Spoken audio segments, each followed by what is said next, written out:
El Shaddai, El...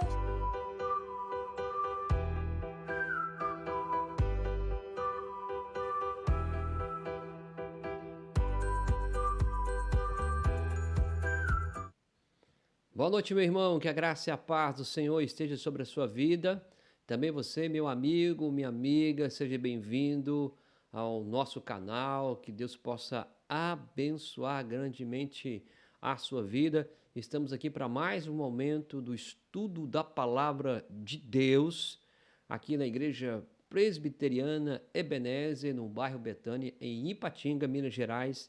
Você é bem-vindo. Também queremos fazer um convite a você para estar conosco aqui. Já estamos aí tendo nosso momento de reunião juntos.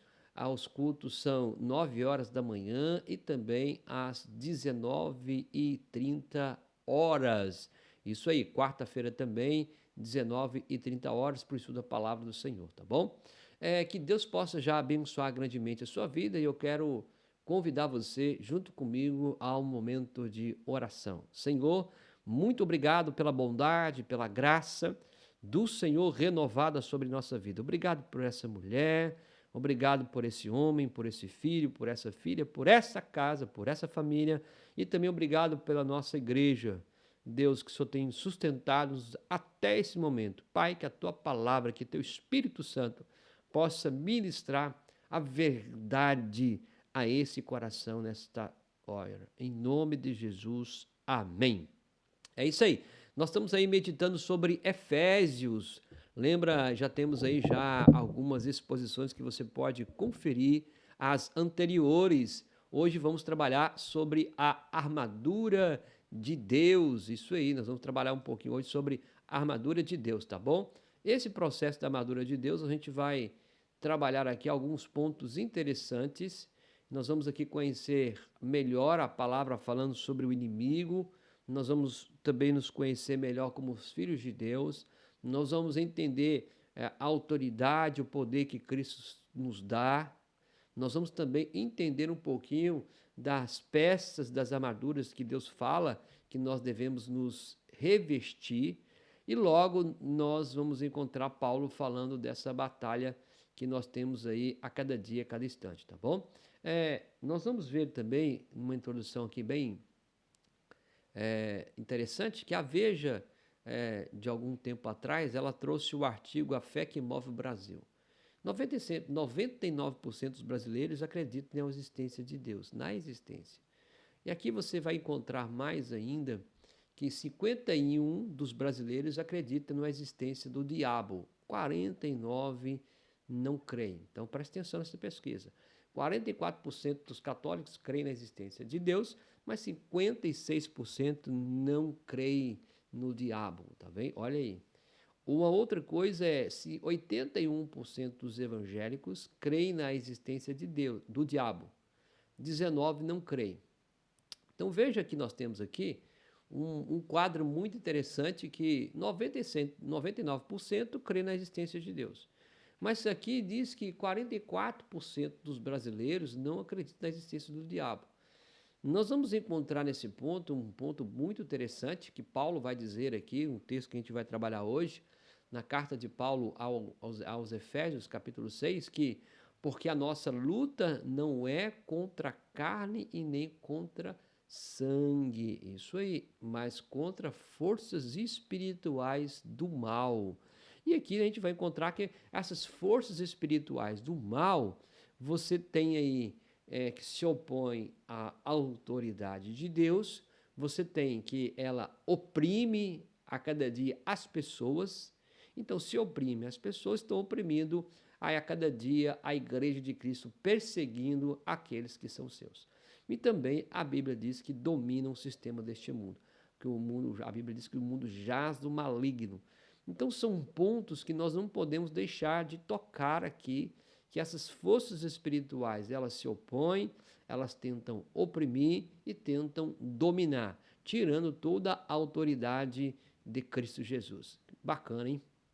Irmãos e irmãs e também nosso convidado, nós vamos hoje caminhar aqui nesse ponto, nós vamos até a parte da armadura, tá bom?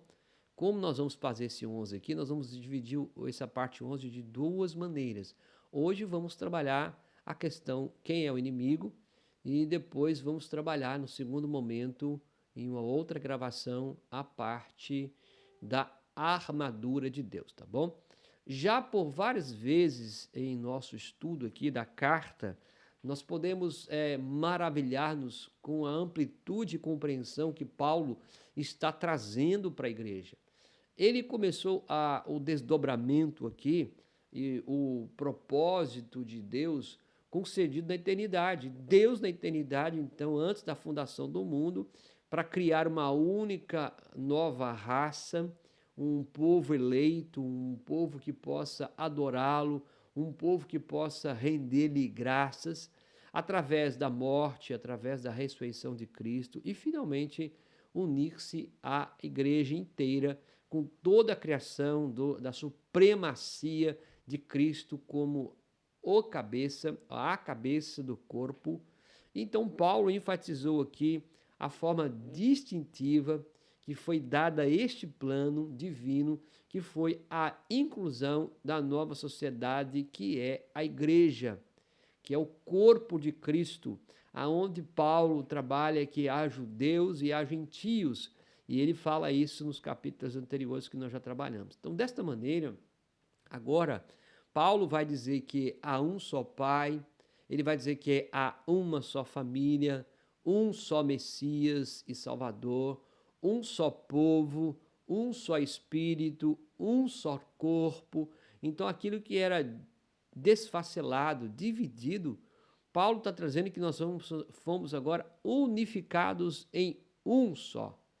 Estes são os fatos seguros do que Deus fez através de Cristo e pelo Espírito formam a base sobre qual a Paulo passou a fazer esse eloquente apelo à igreja. É interessante você entender que os leitores também de Paulo, eles deveriam viver uma vida que é digna do seu chamado. Paulo vai dizer isso, viver a vida digna do chamado, é a própria posição, como nós nos portamos diante da sociedade, uma vez reconciliados com Deus.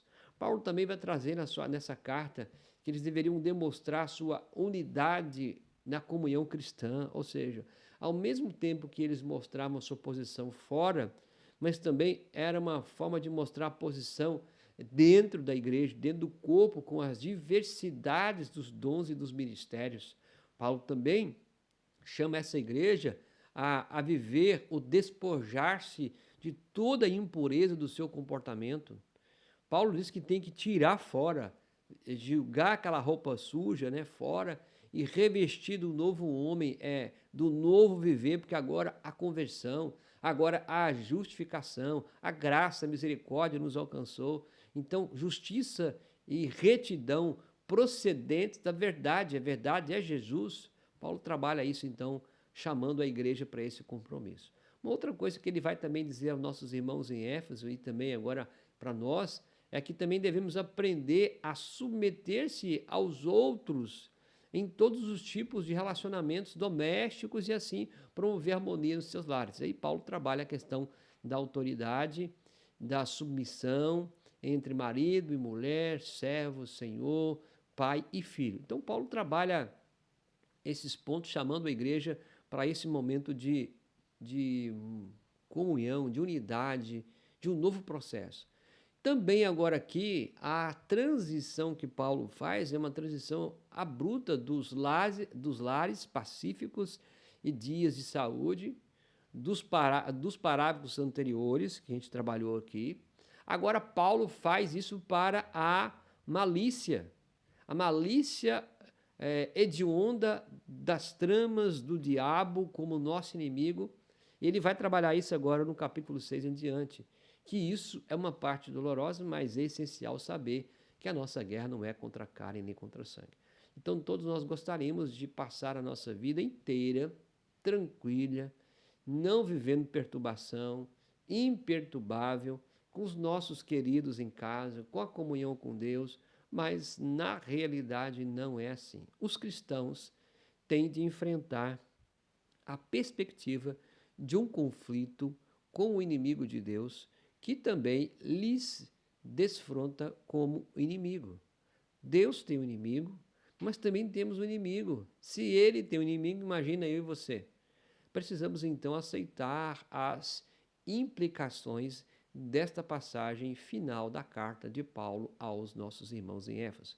E ele então faz essa chamada, uma chamada emocionante para a batalha. Então Paulo agora vai dizer tudo aquilo que Cristo conquistou, todos os nossos deveres. Agora ele vai mostrar que devemos entender que esta guerra, ela não é uma guerra carnal. Apesar de ter algumas coisas carnais, ela é muito mais no âmbito espiritual. Não aqui, nós vamos encontrar aqui numa posição de não tomar parte da batalha. Paulo está dizendo que eles deveriam compreender isso e assumir, tá? Então é uma chamada emocionante para essa batalha. Não escutas o clarim da trombeta? É uma pergunta que nós temos que pensar. Será que nós não estamos escutando a trombeta soar, que é uma guerra? Será que você não tem percebido isso na sua vida? Ainda mais essa questão da pandemia, né? Nesse processo de pandemia. É o que a gente vai trabalhar aqui hoje, tá? Vamos mais uma? Então, que estamos aqui sendo despertados. A Bíblia está nos despertando, estamos sendo estimulados, estamos sendo colocados em nossos pés uma posição de tomada de decisão contra essa guerra. Somos ordenados a ser homens, mulheres, famílias inteiras que pelejam nessa batalha. O tom inteiro que Paulo trabalha é um tom marcial, é um tom varonil, é um tom forte, ou seja, nós temos que assumir essa posição. Além disso, não haverá qualquer cessação de hostilidade, nem sequer uma trégua ou muito menos cessar-fogo temporário até o fim da vida. O inimigo ele vai nos tentar até o final, porque é isso que ele quer. Ele quer tirar Cristo do seu trono. Ele quer destruir a criação, ele quer perturbar a criação. Então nós temos que tomar posição quanto àquilo que foi conquistado por nós. Então, a paz que Deus fez através da cruz de Cristo deve ser experimentada somente em meio a uma luta sem tréguas com o mal. Se nossa vida fosse só 100% de coisa boa, como ficaria esse momento de experimentar aquilo que algo aconteceu na nossa vida e foi feito por nós? E para ela, a força do Senhor é armadura. Então, como que nós vamos conseguir essa paz? Como que vamos conseguir essa maturidade? Como que vamos trabalhar sabendo que a força vem do Senhor e Deus nos deu ferramentas para esta posição que é indispensável, que é a armadura de Deus, que a gente vai trabalhar posteriormente, tá bom? Então, nós vamos aqui agora, no texto propriamente dito, o Efésios capítulo 6, nós vamos ler dos versos 10 a 12, tá bom? Você pode aí abrir Efésios capítulo 6, 10 a 11, isso aí, 10 a 12, tá bom? Vamos aqui a ler, deixa eu abrir aqui na Bíblia. Meu querido irmão, então diz assim, veja bem que interessante Paulo falando aos nossos irmãos. Quanto ao mais, sede fortalecidos no Senhor e na força do seu poder. Então Paulo começa dizendo, olha, quanto ao mais, ele está dizendo essa expressão para muito mais coisa que tem para ser colocado, sede fortalecido no Senhor e na força do seu poder. Revestivos de toda a armadura de Deus para poderes ficar firme contra as ciladas do diabo. O diabo tem tentado todo dia? Tem, mas como é que você vai vencê-lo? Aí, ó, fortalecido no Senhor, na força do seu poder, revestido da armadura. Versículo 12. Porque a nossa luta não é contra o sangue e a carne, e sim contra os principados e potestades, contra os dominadores deste mundo tenebroso e contra as forças espirituais do mal nas regiões celestes. Então veja que Paulo já nos começa a colocar uma posição bem diferente das anteriores, que é agora esta força. Então, Paulo nos dá uma descrição completa e assustadora das forças organizadas contra nós. Não sei qual é a sua posição, como que você vê isso, mas a Bíblia diz claramente que é assim. Porque a nossa luta não é contra sangue e nem contra carne. Escreve e ele diz, contra principados e potestades. Em outras palavras, nossa luta não é contra seres humanos, mas contra inteligências cósmicas. Nossos inimigos não são humanos, mas são, a Bíblia diz que são demoníacos, que vão usando artimanhas e ciladas para influenciar quem? O próprio homem, a própria humanidade. Esse é um problema muito sério que nós enfrentamos desde nossos pais no Éden. Então, os leitores asiáticos de Paulo estavam bem familiarizados com este fato. Veja bem, sem dúvida se lembravam ou deveriam ter ouvido contar o caso do incidente dos exorcistas judeus em Éfeso, que foram suficientemente atrevidos para procurar expulsar aquele espírito maligno, mas em nome de Jesus, mas os espíritos malignos não conheciam a pessoa que estava expulsando, mas conheciam Jesus. Eles conheciam Jesus que eles estavam invocando, mas não conhecia eles. Isso mostra que há um conhecimento nesse processo. Quem são as pessoas que eles estavam usando o nome de Jesus, mas não conhecia? Veja que Paulo já coloca uma coisa nas suas cartas aqui, que essa guerra é uma guerra onde os nossos inimigos são conhecedores de alguma coisa já e ainda tem as suas artimanhas, tem os seus momentos bem complicados, tá bom?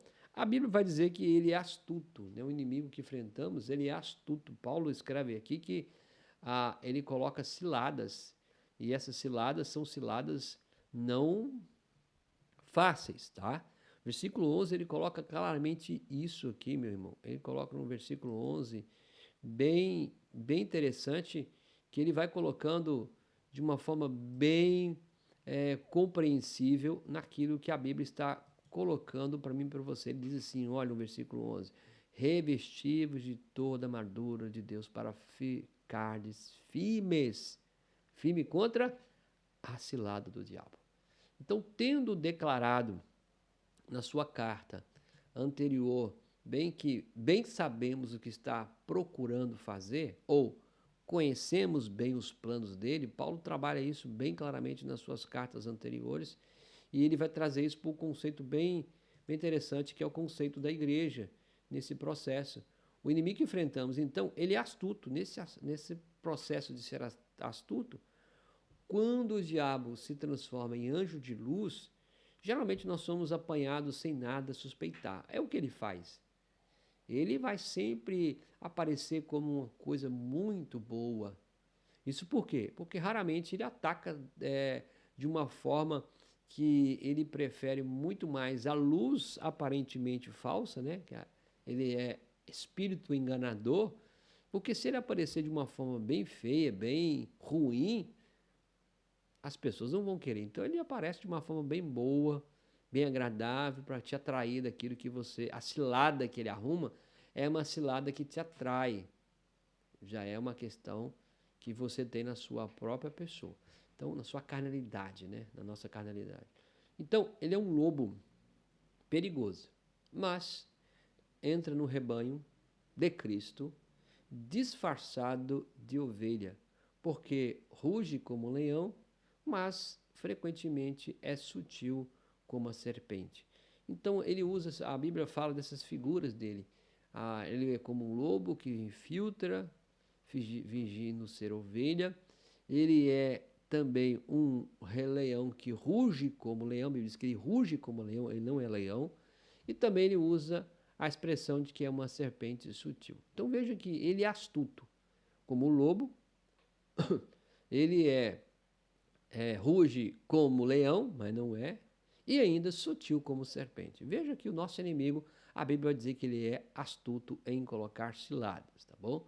Então nós não devemos imaginar, portanto, que a perseguição aberta e a tentação declarada para pecarmos são as únicas armas dele. Não. Como ele é astuto, ou mais ainda sagaz, sutil, ele usa muito mais coisas para tentar contra o plano de Deus. Ele prefere seduzir-nos para entrarmos no meio termo e assim vai logrando êxito até nos levar ao erro. Então veja que a Bíblia fala que o diabo é sutil. Ele vai colocando as coisas de forma sedutiva, aonde você vai entrando em meio termos, aonde você vai cedendo o seu valor, aonde você vai abrindo mão da força do Senhor, da palavra, e aí depois já está no erro, já agarrou você. Então é significante que esta mesma palavra chamada cilada é traduzida aí pela essa versão em 4:14 como astúcia, nos casos do falso mestre ou das suas artimanhas. Então, quando a gente fala de astuto, ciladas, o inimigo é astuto mesmo, ele é um mestre que tem aí uma grande competência na falsidade e tem uma grande competência nas suas artimanhas. Então, o inimigo não está dormindo, ele é astuto, ele é malicioso, ele é engenhoso nesse trem de armar ciladas para pegar. Então, o que isso tem a ver com a nossa vida? Veja bem, nesse tempo de pandemia, que a igreja estava vindo num processo, eu acho, na minha visão, não muito bom, você pode concordar ou discordar, mas antes da pandemia, a igreja estava vindo vou abrir aspas e fechá-la, num show de entretenimento. Mas agora o show acabou, a plateia, você não tem mais ela, você não tem lá o ator que faz, porque tirou isso. E aí as pessoas começaram a vivenciar e a demonstrar realmente o que tinha por dentro. E nesse momento ele vai usando a sua malícia, a sua sutileza. Então percebe que algumas coisas ele vai colocando sutilmente na sua vida, ao redor, para você entrar nessa cilada. E depois abrindo meio termos, e daqui a pouco você está dentro do laço dele. A Bíblia vai dizer que ele é tão astuto que ele arma a cilada. Ele é sagaz, você vai lá em Gênesis 3:1, eu vou abrir aqui a Bíblia e nós vamos lendo, tá? Efésios 6:11, nós já lemos aqui, revestir de toda a armadura de Deus para que poderes ficar firme contra as ciladas do diabo. Então a Bíblia diz que ele é sagaz. Olha, interessante, lá no Gênesis. Gênesis, então, 3. Então veja o que a Bíblia descreve de nosso inimigo. E nós não podemos dormir nesse ponto. Ele diz assim: mas a serpente mais sagaz que todos os animais selváticos que o Senhor Deus tinha feito, disse à mulher, é assim que Deus disse. E assim que Deus disse, não comereis de toda a árvore do jardim. A Bíblia diz que essa serpente é uma serpente sagaz. Ele é sagaz. Ele não é só astuto, ele é sagaz, ele arma cilada. Veja as qualidades do inimigo. E a Bíblia vai dizer ainda que ele transforma-se em anjo de luz. Ele nunca vai vir feião, né? Todas as vezes as pessoas imaginam o diabo como um chifrão, como um tridente, aquele cara horroroso, aquela pessoa horrorosa. Meu filho, se aparecer assim para as pessoas, elas saem correndo. Ele não é bobo. A Bíblia diz que ele se infiltra em forma de anjo de luz. Ele coloca ali uma aparente, ele coloca uma máscara, ele disfarça. É o papel dele enganar, né? 11:14, 2 Coríntios, ele fala assim: e não admirar, porque o próprio Satanás se transforma em anjo de luz. Meu irmão, minha irmã, amigo e amiga, não sei se você está compreendendo que Paulo está dizendo aos nossos irmãos em Éfeso que essas batalhas que eles estão travando, ou que vão travar, ou que vão experimentar, vai ser ainda desafiadora. E ele é sutil. Ele vai dizer que ele é sutil como leão.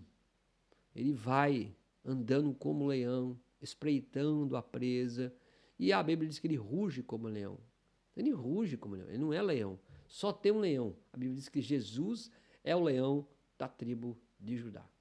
Então esse inimigo, ele é astuto na sua malícia, ele é astuto na sua em armar cilada, ele é astuto na sua sagacidade, ele é astuto ao ponto de se transformar em um anjo de luz, aparentemente da forma que ele atrai, e ele é sutil. Ele vai devagar na presa para tentar pegá-la. E a Bíblia diz que ele anda ao redor. Ele anda ao redor procurando essa oportunidade.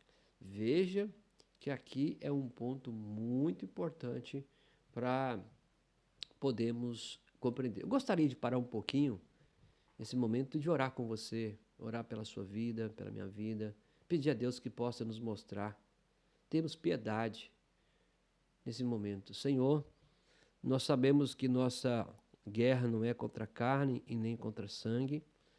Nesse exato momento, Senhor, abra os nossos olhos espirituais, abra nossa mente, nosso coração, para que possamos entender que esse inimigo tenta todo dia, a todo instante, a toda hora, contra o plano do Senhor, tentando fazer e convencer os seres humanos a uma liberdade que não existe. Oh, meu Deus, a tua palavra, Deus, diz que nosso inimigo é sagaz, ele é uma cilada, ele tenta tudo contra a nossa vida, nossa casa, nossa família. Senhor, nos dê a compreensão, a maturidade, abra os nossos olhos espirituais, dá-nos piedade para enxergar aquilo que nós não estamos enxergando, que é espiritual, Deus. Ajuda-nos, ajuda essa casa, em nome de Jesus. Amém. Vamos continuar? Que Deus nos dê a capacidade de compreender que essa luta, meu irmão, ela é espiritual. Então, quando Paulo fala então de armar as ciladas, as ciladas do diabo tomam muitas formas, tá? Então, são vários tipos de ciladas. Mas o seu maior êxito é em astúcia quando ele consegue persuadir as pessoas de que não existe. Lembra da pesquisa lá atrás? Então, eu acho que o melhor engano dele é falar que não existe. Como se ele não existe, então tudo é questão humana.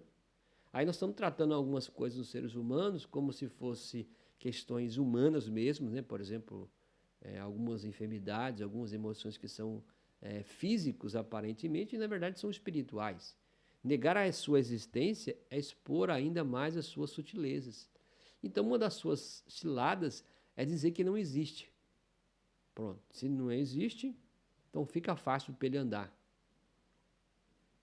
Ele tem livre acesso quando você entende que ele não existe, tá bom? Então, essa é uma forma da sua cilada.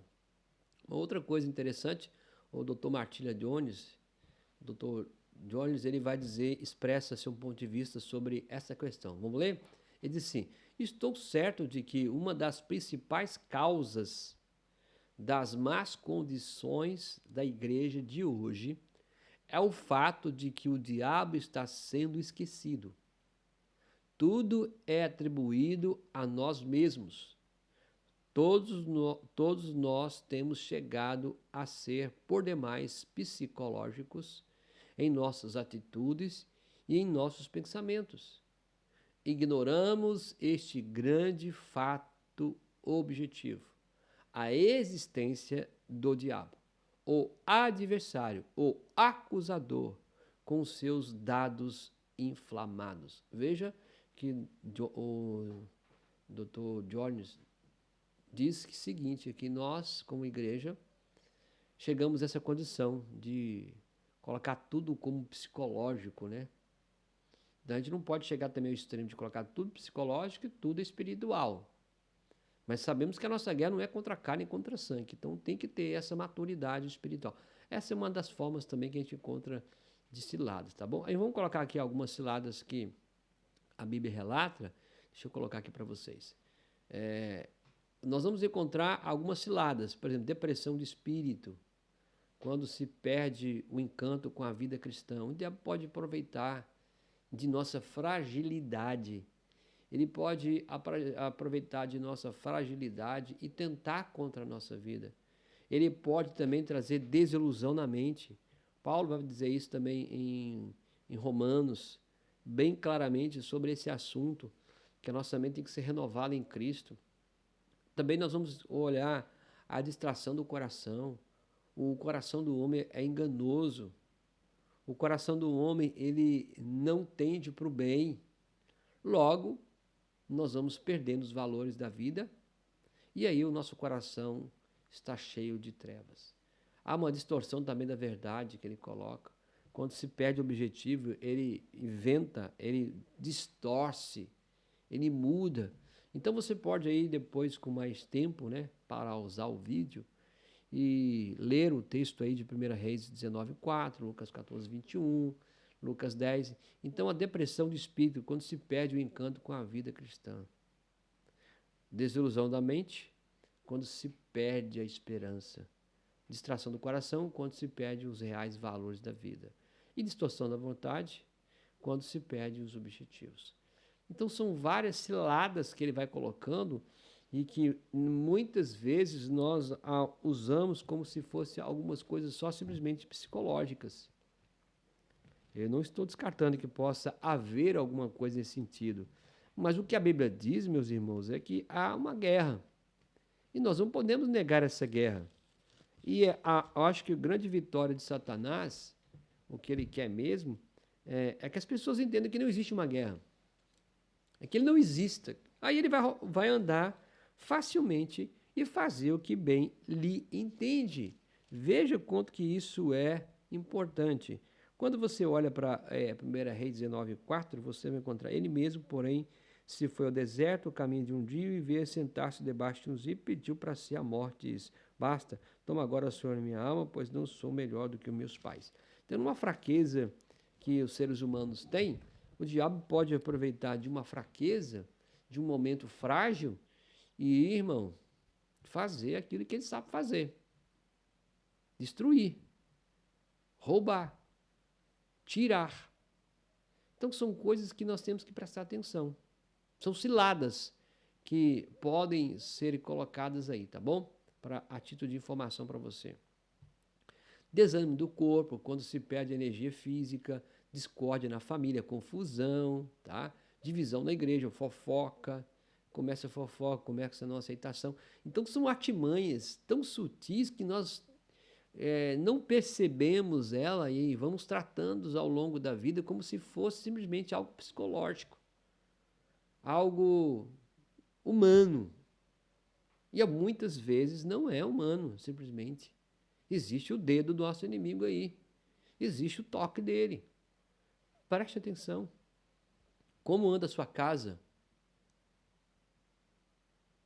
Preste atenção em algumas coisas que você tem percebido.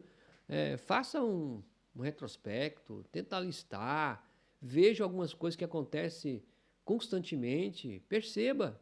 A Bíblia diz que o maior é o pecado. A Bíblia diz que nós temos 3 inimigos: o pecado, o mundo e o diabo. O primeiro inimigo a ser vencido é o nosso pecado. O mundo está aí, o diabo está aí. Então nós temos 3 inimigos que nós conhecemos bem. E o nosso inimigo, a Bíblia dizendo que Paulo dizendo em Efésios, ele não é bobo. Ele tem a sua sutileza, ele é astuto, ele arma ciladas. E essas ciladas vão sendo a cada dia vivenciadas, ainda mais agora nesse tempo de pandemia, né?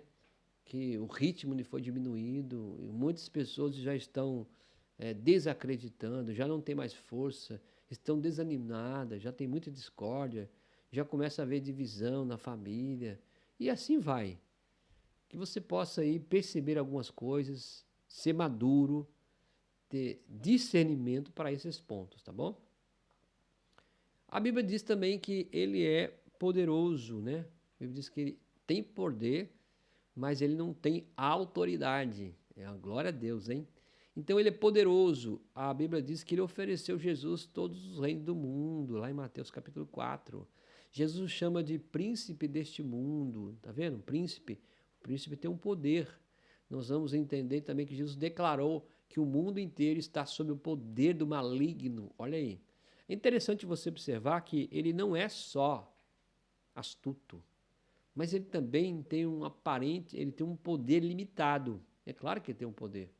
E esse poder é limitado, porque a Bíblia diz que Deus, através do seu Filho, venceu a morte, venceu o diabo e venceu o pecado. E ele tem a chave do inferno em suas mãos. Então, aparentemente, o diabo tem um poder que ele usa num determinado limite. Então, ele oferece aquilo que ele pode oferecer no seu poder. Então, com o seu poder de argumentação, ele derrubou os nossos primeiros pais no Éden. Veja, ele começa a usar o poder da comunicação, o poder da persuasão, o poder do oferecimento. Mas não é isso que Deus disse? Ué, por que vocês não comeram ainda? Mas se vocês comerem, vocês vão se tornar igual a ele. Ele muda o discurso, né? Com o seu poder de tentação, ele enganou Ananias e Safira, mentistes ao espírito? Não, mentistes ao homem. Deixou que o inimigo pudesse enganá-los. E ainda, com seu poder de possessão, ele maltratou um jovem ao ponto de quase morrer. Então veja que esse inimigo, além de ser astuto, ele tem uma ação de poder, um poder de argumentação, um poder de engano, um poder de possessão, um poder de opressão, um poder de colocar ciladas. Então veja que a Bíblia coloca isso bem claramente. Paulo está trabalhando quanto ao mais, irmãos, quanto ao mais, sede fortalecidos no Senhor e na força do seu poder. Essa é a base. E ele vem colocando, revestivos de toda a armadura de Deus, para poderes ficar firmes contra as ciladas do diabo. Porque a nossa luta não é contra a carne e em sangue, e sim contra principados, potestades, contra dominadores deste mundo tenebroso, contra forças espirituais do mal nas regiões celestes. Veja que, além de ser astuto, ele é poderoso nesse sentido. Nós não sabemos se principados e potestades se referem a diferentes categorias aqui na hierarquia do inferno, mas os dois títulos chamam a atenção ao poder e autoridade que eles exercem dentro do seu governo, dentro do seu esquema. É interessante você observar que Paulo está colocando que há uma ordem, há uma coisa estratégica aqui. Também são chamados de os dominadores deste mundo tenebroso. Olha aí, a palavra cosmocratores era usado na astrologia para os planetas que, segundo eles pensavam, controlavam o destino da humanidade. Então, os hinos órficos para Zeus, nos escritos rabínicos de Nabucodonosor e outros monarcas pagãos, em várias inscrições antigas você vai ter esse imperador, imperador romano também você vai encontrar. Todos esses usos explicam a noção de um domínio de alcance mundial. Então, dominadores deste mundo. Então, não é só uma questão espiritual. O nosso inimigo, ele não tenta ser astuto só no mundo espiritual. Ele não tenta o seu poder só no mundo espiritual. Isso também desce à parte vivencial, porque é isso que ele quer. Ele quer, de fato, trazer esse problema na questão física, nessa questão da vivência do dia a dia. Então, quando é aplicada aos poderes aqui do mal, Paulo vai relembrar que a alegação do diabo é de que ele poderia dar a Jesus todos os reinos do mundo. Lembra? Se você me prostrar, se você prostrar diante de mim, eu te darei todos os reinos. Relembra o título de príncipe deste mundo, que Jesus atribuiu ainda a declaração de João de que o mundo inteiro jaz o maligno.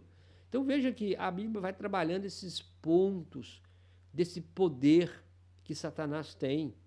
Mas, abre aspas, e entenda, é um poder limitado naquilo que o Deus soberano está sobre. Então, quem tem todo o poder, quem tem toda a autoridade é o nosso Deus e o nosso Senhor Jesus Cristo. O diabo tem um aparente poder que ele vai tentando intimidar as pessoas, tá bom? Deixa eu colocar esse poder aqui para você. Isso. Deixa eu te dar um exemplo. É como se você tivesse... a Bíblia fala que Cristo nos deu toda a autoridade, nos deu todo o poder em Cristo. Paulo fala isso aqui. Antes da fundação do mundo, ele nos escolheu, ele pagou o preço por nós, falamos aqui na introdução, e agora nós temos autoridade nele, em Cristo. Mas o diabo então chega para intimidar com o seu poder, é como se ele fosse uma pessoa que ficasse à sua frente com a arma. E essa arma apontada para você, intimidando você. E você se afastando, se afastando, se afastando, se afastando. Mas você não sabe que aquela arma não tem bala. Ou seja, o diabo, ele é essa pessoa que está apontando uma arma para nós, mas que não tem bala. Um aparente poder. Só que a gente, como igreja, vai afastando, sendo intimidado pela sua astutícia e também pelo seu poder. É o que o Dr. Jones diz ali. A igreja não enfrenta. E é isso que ele quer. Que nós acreditemos que ele não existe, que tudo é psicológico, que tudo é natural, que tudo é normal, tudo está bom. Pronto, aí ele vai passear bastante para esse caminho. Então, agora a Bíblia vai dizer também que ele é poderoso, né? Já falamos aí. E agora vamos falar que a Bíblia vai dizer que ele é maldoso. No versículo 12 ele fala da maldade também, contra todo o mal. Ele diz aqui, espirituais, forças espirituais do mal. Nossos inimigos espirituais empregam seu poder destrutivamente ao invés de ser construtivo. O diabo não constrói, ele destrói. Deus é o Deus da ordem. Deus é o Deus da reconstrução. Deus é o Deus do renovo. Deus é o Deus da libertação. Entendeu? Agora o diabo é o Deus do caos, da desordem, da destruição, da desesperança. Esse é o papel dele, da destruição. Então ele é esse personagem maldoso. Ele não quer que as pessoas vivam a bondade e o bem. São os dominadores deste mundo tenebroso, odeiam luz. Eles odeiam a verdade, odeiam a luz, odeiam a bondade, se retraem diante dela. Então, quando tem luz, a Bíblia diz que onde entra a luz, meu filho, as trevas têm que ir embora. As trevas são sua habitação natural. Então, o nosso inimigo habita nas trevas, habita na maldade, habita na questão de toda a questão ruim. As trevas é a falsidade, as trevas o pecado. Então, ali é o lugar dele, é natural dele. Também são descritos, a Bíblia coloca, como sendo as forças espirituais do mal, que operam nas regiões celestes, ou seja, numa esfera de realidade invisível que nós não vemos. São os agentes secretos do mal. Irmãos, eu acho que a igreja tem perdido isso, porque ela então tem enfrentado o inimigo como deveria. Não sei se você tem observado ao longo de toda a história, a grande guerra não é uma guerra onde você tem nação ou um partido A, um partido B. Já existe uma guerra declarada, isso há séculos, do paganismo contra o cristianismo. É só você ler livros. Você pode ler livros aí que você vai encontrar o Peter Jones falando sobre a ameaça pagã. Você vai ler também Peter Jones com outro autor falando sobre as bruxarias atuais. Então, o paganismo declarou já anteriormente guerra contra o cristianismo. E paganismo é de quem? E nós temos encontrado isso dia a dia. Todos os valores que estão sendo destruídos da família. Isso é uma briga espiritual, pagã. Onde a igreja é perseguida, isso é o quê? Paganismo, isso é as artimanhas de Satanás, a sua maldade. Assim, portanto, as trevas e o mal caracterizam suas ações. O aparecimento de Cristo na terra foi um sinal para uma explosão sem precedente da atividade do poder do domínio das trevas. Veja, quando Cristo veio e trouxe libertação, você acha que o diabo ficou feliz? E você acha que ele agora vai ficar quieto? Ele já está vencido, ele já está derrotado, mas ele vai usar toda a sua maldade para tentar contra os princípios que Deus estabelece.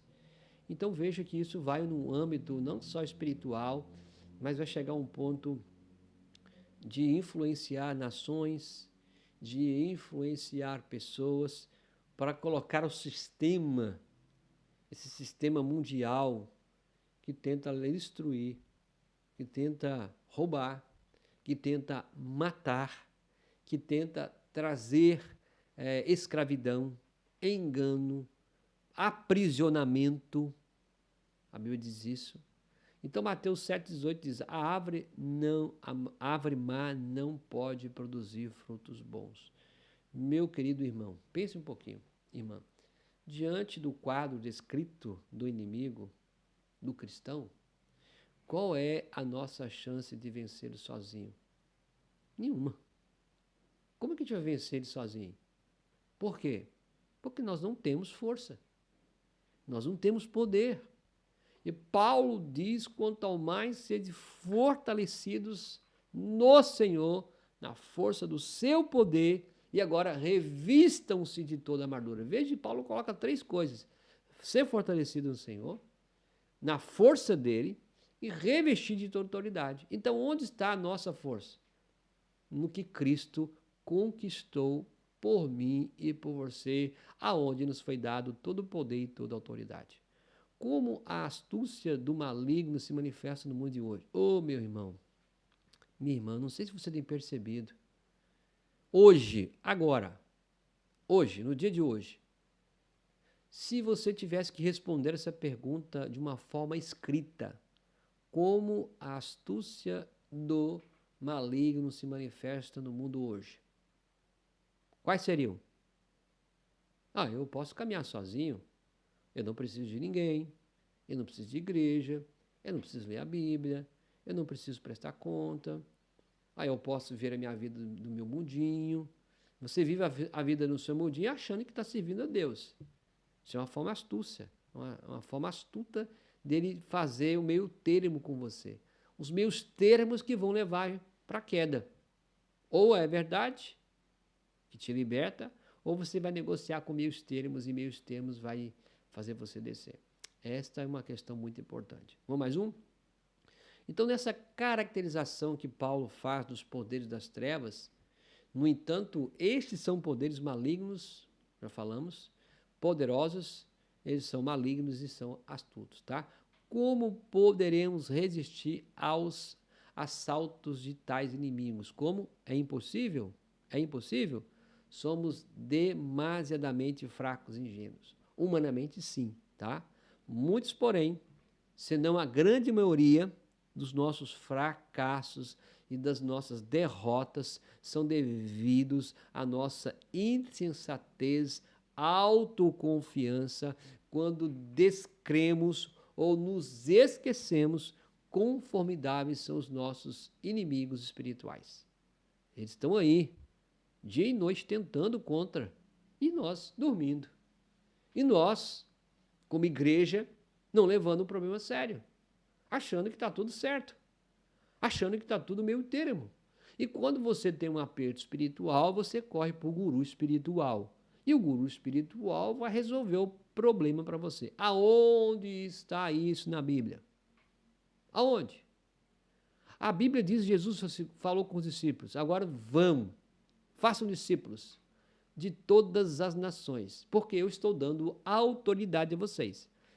Então, não existe guru espiritual para resolver o seu problema. Você é um discípulo e, como discípulo, você tem autoridade para batalhar, para combater, para pregar, para anunciar e para fazer o discípulo. 2 exortações ficam lado a lado. A primeira é geral. sede fortalecidos no Senhor e na força do seu poder, ok? Geral. E ele vai colocar ainda, Paulo vai colocar uma outra coisa que ele coloca. Primeira é essa, a segunda é revestivos de toda a armadura de Deus para poder ficar firmes contra as ciladas do diabo. Então, essa é mais específica, né? Essa é, você tem que revestir, você tem que colocar sobre você a ferramenta adequada. Então, os dois mandamentos são exemplos destacados do ensino equilibrado das Escrituras. Você tem a força, você tem o fortalecimento no Senhor, mas também tem um revestimento da armadura. Então, alguns cristãos são tão autoconfiantes que imaginam que podem defender-se sozinhos, sem a força, sem a armadura do Senhor. Pô, é isso que o diabo quer mesmo. O diabo bate palma para quando você é autoconfiante, quando você é orgulhoso, quando você diz eu, pronto, aí fala assim, é isso que eu quero. Outros estão tão desconfiados de si mesmos que imaginam que nada tem para contribuir para a vitória da guerra espiritual. Aí já está lá embaixo. Ambos os tipos são enganados, tanto para cá, com uma autoconfiança, como também o outro autodesprezo. Não, Paulo expressa uma combinação apropriada de capacitação divina, de capacitação que ele nos dá, mas também da nossa responsabilidade humana. O poder realmente é do Senhor, meu irmão. O poder vem dele. A raiz não pode sustentar a si mesma. A raiz não pode nutrir a si mesma se não houver nutrientes, se não houver água, se não houver estações. Isso vem de Deus. E sem a força do seu poder, nós vamos falhar, nós vamos cair, mas mesmo assim, vamos precisar ser fortalecido nele e na sua força. Glória a Deus por isso.